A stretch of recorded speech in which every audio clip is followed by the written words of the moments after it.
Imagine this. It's 1993. A small, dimly lit apartment in Silicon Valley. Three men sit on the floor, surrounded by half-broken computer parts, empty pizza boxes, and the kind of silence that only comes when you're terrified but determined. One of them is wearing a leather jacket. Not because it's cold, but because that's all he owns that makes him feel powerful tonight. His name is Jensen Huang. And what he's about to do will sound insane even by Silicon Valley standards. He is about to bet everything, his career, his reputation, and every dollar he saved washing dishes at a Denny's restaurant on a technology that the world hasn't even realized it needs yet. A chip that nobody asked for. A company that experts predicted would die within months. And a dream that would take 3 full decades before the world finally caught up. This is the untold story of the 30-year bet that built Nvidia and the man who refused to quit long enough for the world to discover he was right. You're listening to Successor's audiobook. To know the growth of successful people and their stories, do subscribe to our channel. Let's start now. Chapter 1. The Boy Who Shouldn't Have Succeeded. Before Nvidia, before the trillion-dollar AI revolution, before the leather jackets, there was a scared boy in Taiwan. Jensen Huang was born into chaos.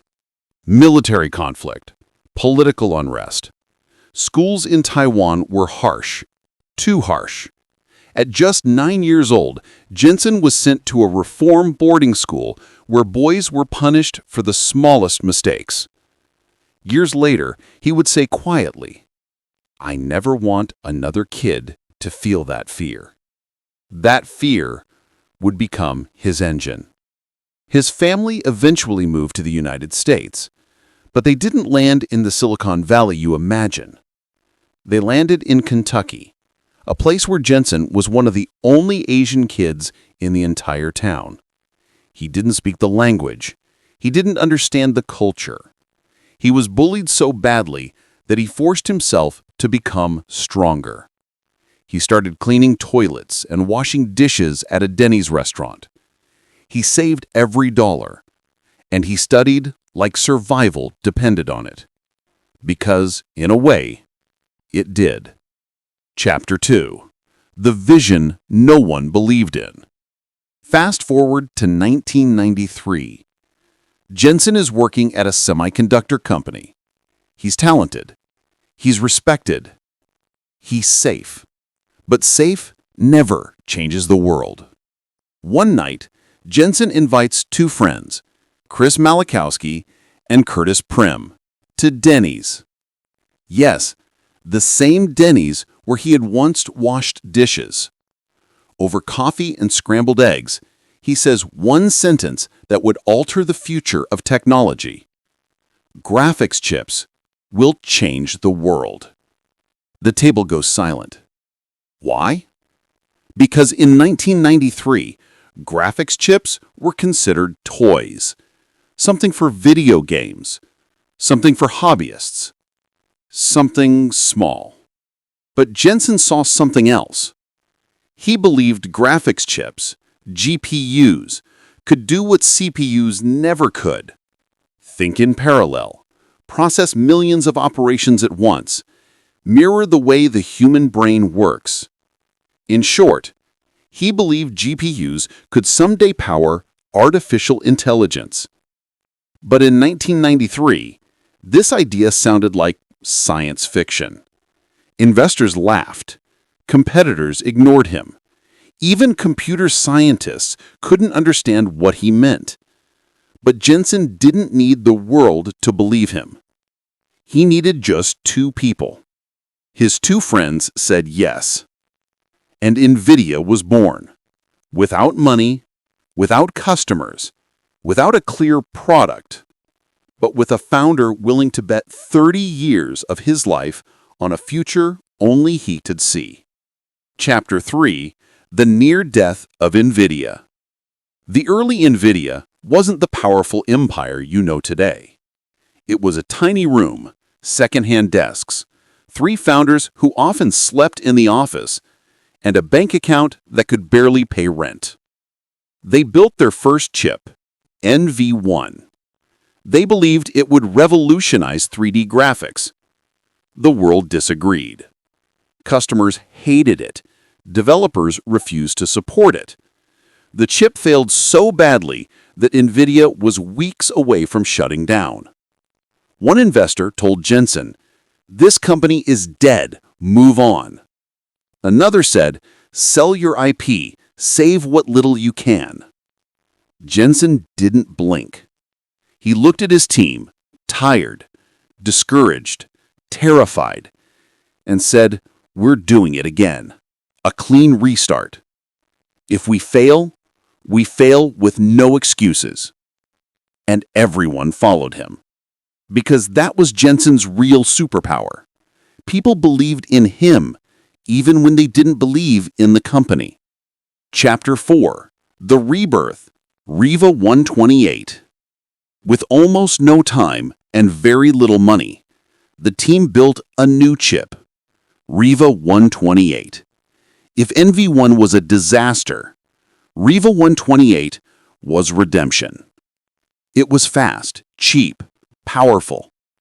And suddenly, Nvidia became the hottest graphics company in the world.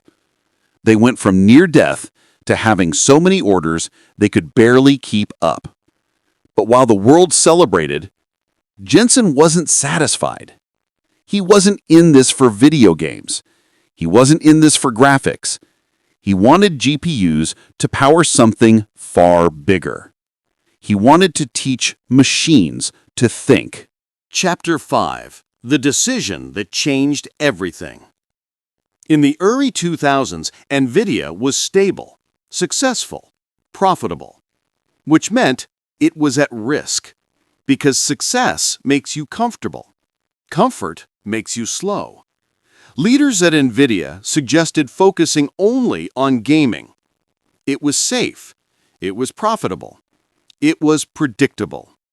But Jensen said a sentence so bold that many employees thought he had lost his mind. "We are going to reinvent the GPU." He wanted to rebuild the entire architecture of the graphics chip so it could handle general-purpose computing, not just graphics. This radical project was called CUDA. CUDA would allow GPUs to do scientific computing, physics simulations, machine learning, even AI. It took years and millions of dollars. And for a long time, it seemed like a massive mistake. No one adopted CUDA. No one cared. People said Nvidia was distracted. Competitors mocked the idea. Inside the company, it felt like standing at the edge of a cliff. But Jensen stayed calm. He kept saying, "We're building the future, not the quarter." Most CEOs optimize for stock price. Jensen optimized for history. Chapter 6. The AI Awakening. And then, it happened. Researchers at Stanford discovered CUDA. Scientists at MIT started using NVIDIA GPUs. Deep learning labs realized NVIDIA's chips could train neural networks 100 times faster than traditional computers. Suddenly, NVIDIA wasn't just a gaming company, it was the beating heart of a new revolution. In 2012, AlexNet, a neural network that changed AI forever, was trained on 2 NVIDIA GPUs. That moment, that was the spark, the ignition of the AI explosion. Jensen's 30-year bet was finally unfolding. Chapter 7. The World Catches Up. Tech giants rush to NVIDIA. Google, Amazon, Facebook, Microsoft, OpenAI, Tesla. Everyone needed GPUs. Why? Because AI wasn't growing. It was erupting. Self-driving cars, medical imaging, voice recognition, robotics, drug discovery, large language models, all powered by Nvidia. By 2023, Nvidia briefly became a trillion-dollar company. By 2024, it became the fastest-growing tech company in the world. And Jensen Huang became a global icon. The leather jacket wasn't just style. It symbolized a man who had survived every fire the world threw at him and came out stronger. Chapter 8. The Man Who Bet on the Future. In interviews, Jensen often tears up when asked about the early days. He remembers the fear, the failures, the moments where Nvidia was a week away from death, the employees who trusted him, the family who believed in him when nobody else did. And he always says the same thing. Great companies are not built in 1 year, or even 10. They are built by people willing to endure 30 years of pain, doubt, and belief. He knows something most people never understand. Innovation takes time, sometimes a lifetime. Chapter 9. The Legacy of the 30-Year Bet.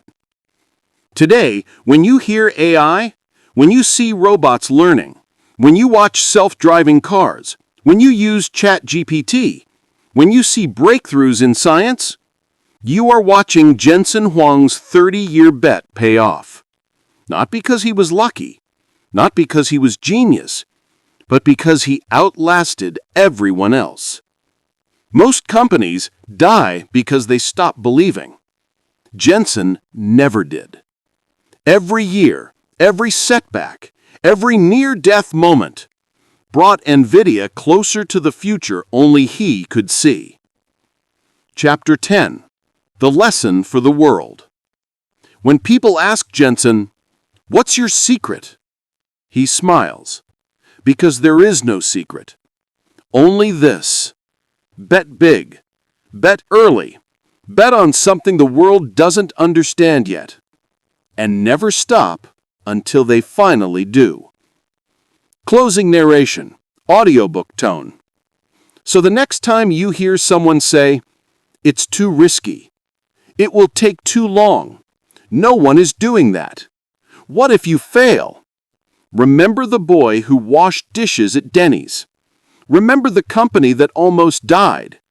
Remember the world that laughed before it applauded.